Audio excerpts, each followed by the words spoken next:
ان سے پہلے نوح کی قوم نے بھی تکذیب کی تھی تو انہوں نے ہمارے بندے کو جھٹلایا اور کہا کہ دیوانہ ہے، اور انہیں ڈانٹا بھی گیا۔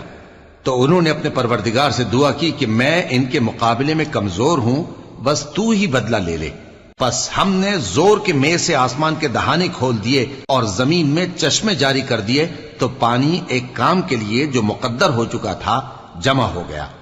اور ہم نے نوح کو ایک کشتی پر جو تختوں اور میخوں سے تیار کی گئی تھی سوار کر لیا، وہ ہماری آنکھوں کے سامنے چلتی تھی۔